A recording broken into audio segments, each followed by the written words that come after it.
नमस्कार। Shiv learning education point में आपका फिर से स्वागत है।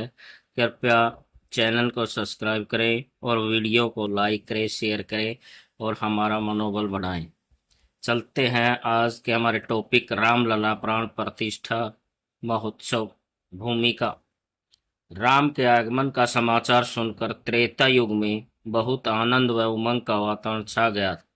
यह हर्ष व प्रसन्नता महज कुछ वर्षों तक ही रहा।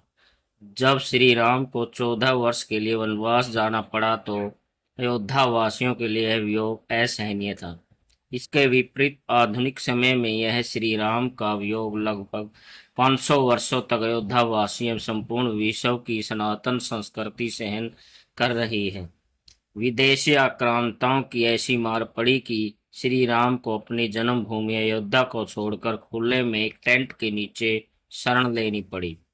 यह सब किसी भी हिंदवी संस्कृति के लिए असहनीय बात लग रही थी।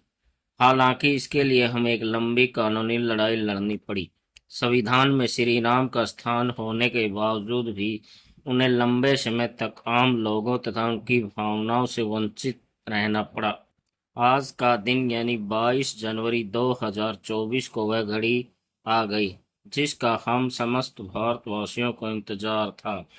आज यानी 22 जनवरी 2024 को वह घड़ी आ गई जिसका हम आज भारत ही नहीं संपूर्ण विश्व में रामलला का प्राण प्रतिष्ठा महोत्सव बड़ी धूमधाम से मनाया जा रहा है।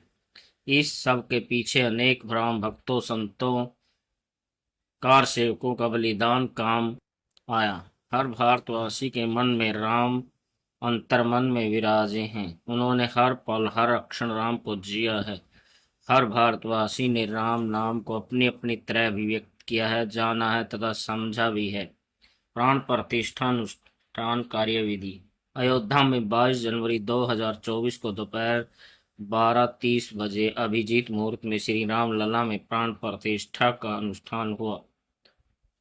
प्राण प्रतिष्ठा से पूर्व रूप से वैदिक परंपरा के अनुसार 114 कलशों में देश के विभिन्न तीर्थों से लाए गए जल से श्री राम लला को स्नान करवाया गया। प्राण प्रतिष्ठा से पूर्व संपूर्ण रूप से पूजा पाठ हवन आदि का नित्य आयोजन हुआ। 16 जनवरी को रामलला की मूर्ति को सरयू नदी में स्नान के बाद 17 जनवरी को मूर्ति को मंदिर परिसर में लाया गया। पुणे, चेन्नई आदि कई स्थानों से फूल मंगवाए गए और श्री राम लला के पूजन में प्रयोग किए गए। श्री राम लला के वस्त्रों का चुनाव करते समय रामायण रामचरितमानस आदि के आधार पर किया गया। उनको पीताम्बर धोती, लाल रंग का साफा या अंग वस्त्र तथा उन पर जरी तथा अलंकरणों का काम किया गया है। इन वस्त्रों का निर्माण दिल्ली के प्रसिद्ध वस्त्र सज्जाकर मनीष त्रिपाठी जी ने किया।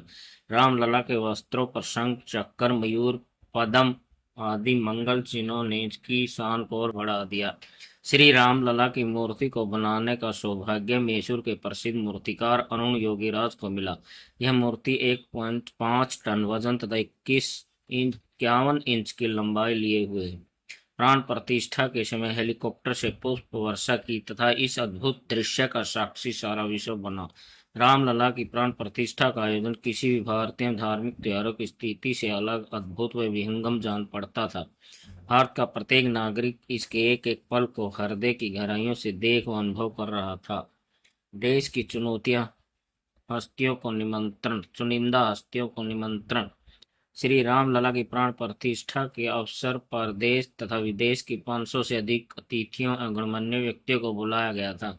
इनमें प्रमुख रूप से 4 वही न्यायाधीश थे जिन्होंने राम के निर्णय में महत्वपूर्ण रोल अदा किया था।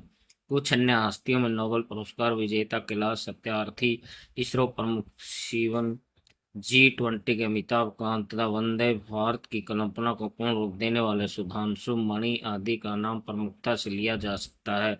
इसके अतिरिक्त अनेक मठों के साधु संतों, धर्माचार्यों तथा फिल्मी हस्तियों आदि को इस शुभ अवसर पर आमंत्रित किया गया था। हिंदू समाज का गौरव। आज जो रामलला का प्राण प्रतिष्ठा देखने को मिला वह किसी भी संस्कृति या सभ्यता के लिए गौरव से कम नहीं है। जो सदियों पहले भारतीय सभ्यता और संस्कृति को नष्ट करने की चाल थी वह सफल नहीं हुई।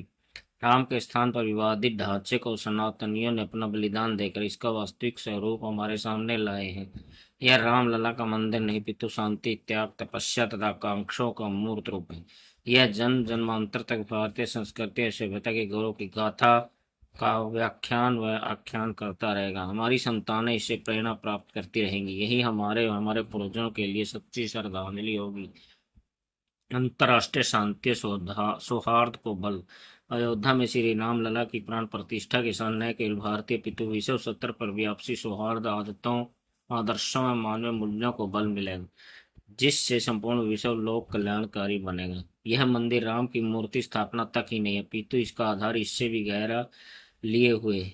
इससे आचरण व्यवहार नैतिकता कर्तव्य प्रायणता विश्वास तथा प्रतिष्ठा आदि गुणों का प्रसार व प्रचार संपूर्ण विश्व में होगा। राम के आदर्शों से प्रेरणा लेकर विश्व के देश समूचे विश्व को कल्याणकारी विश्व बनाने के लिए तत्पर होंगे। यह हमारे देश की विशेषता रही है कि हमने जब जब राष्ट्रहित की तरफ कदम बढ़ाए हैं, तब तब हमने मतभेदों को भुलाकर एकता का संदेश समूचे विश्व को दिया है। यही विचार विश्व स्तर पर भी लागू होता है कि विश्व स्तर पर कल्याणकारी कार्यों की पहल होने पर हम सदैव अग्रिम पंक्ति में खड़े नजर आएंगे। हमारे एक राष्ट्र तथा धर्म हित में विश्व का हित उभर कर सामने आता है। इसलिए रामलला की प्राण प्रतिष्ठा के अवसर पर लाभ न केवल भारत अपितु संपूर्ण मानव जाति के कल्याण के लिए उठाना चाहिए।